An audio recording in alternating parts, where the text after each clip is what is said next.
자, 안녕하세요. 오늘도 신나게 역사 수업 시작하겠습니다. 자, 1단원 근대국가 수립운동과 국권수호운동 중에서도요, 우리 소단원 1, 외세의 침략적 접근과 개항 이어서 하겠습니다. 우리 저번 시간에 이어서요, 흥선대원군의 정책 이어가겠습니다. 따라서 오늘 수업 목표는요, 저번 시간과 마찬가지예요. 첫째, 흥선대원군의 개혁 정책을 정리할 수 있다. 둘째, 통상수교 거부 정책의 의의와 한계를 설명할 수 있다입니다. 여러분, 흥선대원군 하면 사실 크게 두 가지를 기억해야 된다고 했잖아. 하나는 앞 시간에 배웠던 개혁 정치이고요. 다른 하나는 바로 오늘 이 시간에 배울 통상수교 거부 정책이다. 알았죠? 자, 저번 시간에 배웠던 개혁 정치 잘 정리해뒀어요? 흥선대원군이 했던 국내 개혁 정치도 중요하니까 잘 정리해 놓으시고요. 자, 흥선대원군의 정책 중 다른 하나가 바로 오늘 배울 통상수교 거부 정책이다. 자, 교과서 페이지로는 14페이지입니다. 통상수교라는 것은 친구야. 친구가 된다는 거야. 야, 우리 친구하자 라고 했을 때 통상수교 거부라는 건요. 질이라고 말하는 거야. 다시 말해서 거부하는 거야. 친구 되는 거. 그래서 흥선대원군의 두 번째 정책, 통상수교 거부 정책 들어갑니다. 여기는 많은 사건들이 발생하는데요. 다 인과관계가 있습니다. 첫 번째, 여기 사건들의 원인으로 등장하는 나라가 있는데요. 이전 앞 페이지에서 나왔어요. 자, 앞 페이지에서 조선이 누구와 국경선을 접하게 됐다고 했죠? 바로 러시아. 자, 여러분, 러시아는 굉장히 어때? 춥단 말이에요. 그래서 러시아는 겨울에 배를 띄울 수가 없어요. 왜? 너무 춥기 때문에 너무 추워서 바다가 얼어. 이건 정말 기가 막힌 거예요. 바다가 온다니까요. 그래서 러시아 입장에선 당연한 거겠지만 따뜻한 남쪽으로 내려올 수밖에 없어요. 즉 러시아는 부동항이 필요한 거야. 얼지 않는 항구. 이 부동항을 찾기 위해 러시아는 계속 뭐 할 수밖에 없다고요? 남쪽으로 내려올 수밖에 없다. 그걸 뭐라고 부를까요? 러시아의 무슨 정책? 어려워하지 마. 남하 정책이라고 합니다. 러시아는 무조건 남하 정책. 러시아의 북진 정책 이러면 틀린 거야. 러시아는 북쪽으로 올라갈 수가 없어. 올라가면 북극권밖에 못 만나. 근데 러시아가 이 남하 정책을 펼쳤을 때 남쪽에 있던 나라가 어디예요? 바로 우리나라야. 그래서 우리나라 입장에서 어떨까? 불안하죠. 흥선대원군 입장에서 계속 신경 쓰이겠죠. 아, 저 러시아 놈들이 계속 내려오려고 하고 있는데 어떡하지? 하다가 떠올렸던 게 뭐냐면 당시에 우리나라에서 천주교를 포교하겠다고 프랑스 선교사 9명이 들어와 있었어요. 그러니까 걔네를 부른 거야. 그래서 뭐라 그러냐면 니네 프랑스가 러시아 쟤네 좀 쫓아내줬으면 좋겠다. 저 러시아한테 가서 대신 말 좀 전해라 라고 했더니 선교사들이 뭐라고 했을까요? 싫은데? 한 거예요. 우리 정치적으로 끼기 싫어. 그런 거야.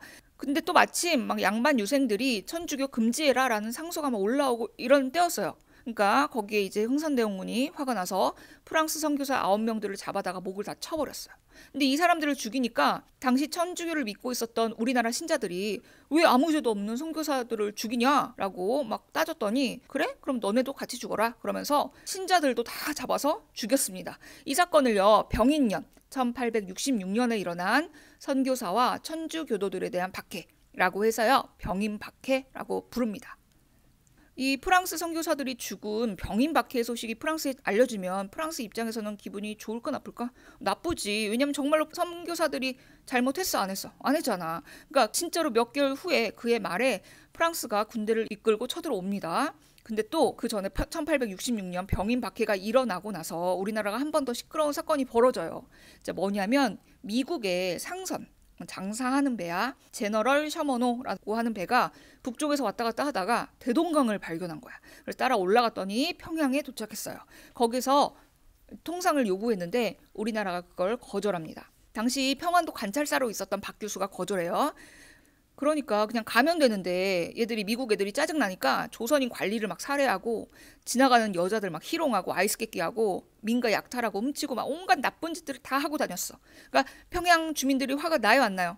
나겠죠. 그래서 기다리고 있다가 밤에 제너럴 셔머노를 불태워버립니다. 파이어 하면서 그러자 배 안에서 자고 있던 선원들이 놀래가지고 막 불이다 하면서 뛰쳐나갔겠죠.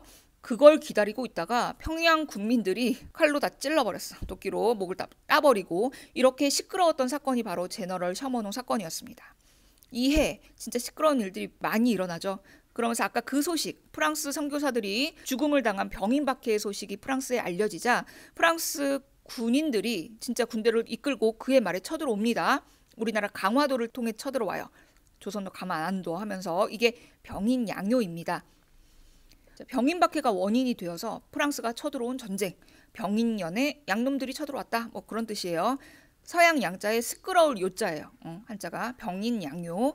이때 강화도 문수산성에서는요, 한성근 장군이 또 정족산성에서는 양원수 부대가 이 사람들 프랑스군을 막아내요. 그러니까 프랑스군은 처음에 우리나라를 엄청 얕봤다가 딱 지니까 너무 화가 나는 거야. 자기네가 이길 줄 알고 있었는데 지니까 쪽팔린 거야. 그래서 야, 퇴각할 때 하더라도 빈손으로 가지 말고 뭐 좀 훔쳐가자 하면서 당시 강화도에 외 규장각이 있었거든요. 규장각 들어봤죠? 규장각. 규장각 뭐야? 정조 때 관리들을 불러서 정조가 교육했던 왕실 도서관이잖아. 그러니까 이 규장각을 강화도에도 하나 더 만들어 놨거든요. 외 규장각이라고 해서 엄청 귀한 책들이 많았겠죠. 또 왕실 도서관이니까 이 외 규장각 도서랑 많은 보물들을 약탈해 갑니다. 짜증나죠. 그래서 지금 이게 어딨냐? 지금 그 외 규장각 도서를 완전 반환은 아니고요. 임대 형식으로 대여해 줬어요. 지금 프랑스가 우리나라한테. 참 원래 우리 건데 진짜 화나죠. 그래서 지금 현재 갱신 가능한 조건으로 대여 중이야.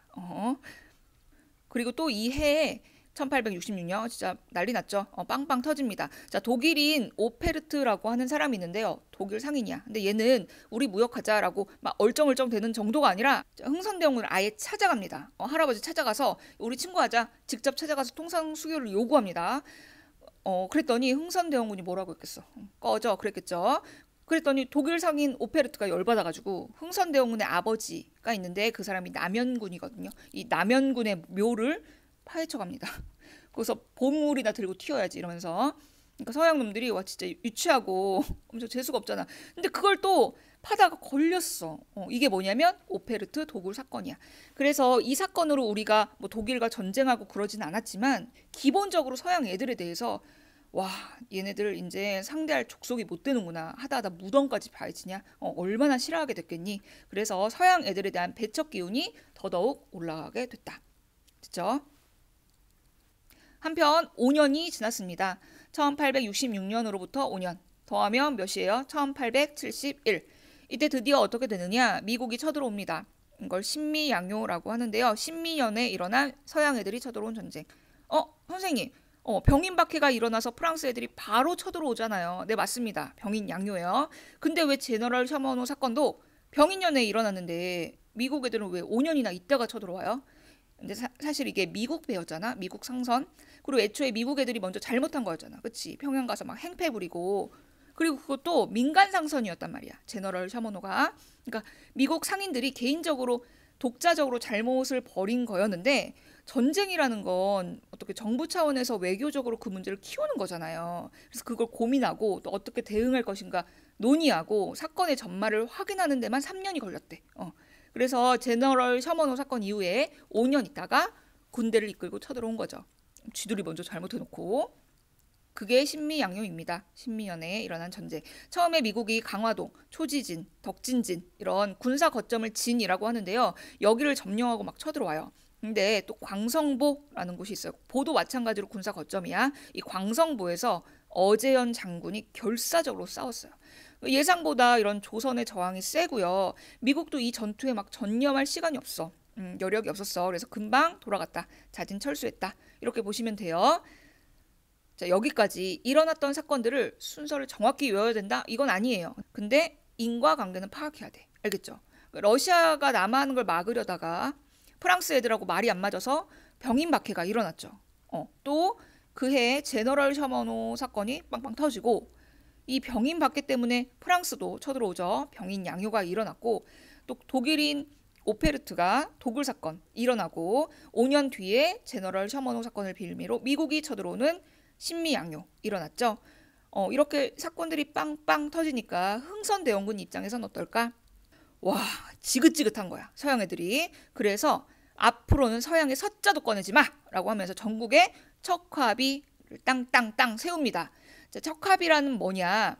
서양 오랑캐가 침범했는데 싸우지 않는 것은 화의하는 것이고 화의를 주장하는 것은 곧 나라를 파는 것과 같다라고 써있는 비석이야. 이 말은 곧 서양 오랑캐가 이제 앞으로 수교하겠다는 거야? 안 하겠다는 거야? 안 하겠다는 거죠. 통상수교 거부 정책입니다. 따라서 결론입니다. 자, 흥선대원군의 통상수교 거부 정책이 가지고 있는 의의가 뭘까요? 긍정적으로는요, 우리가 자주적으로 침략을 막아내기는 했어. 그쵸? 근데 부정적 측면은 뭘까요? 조선이 발전할 수 있는 기회. 그게 뭐야?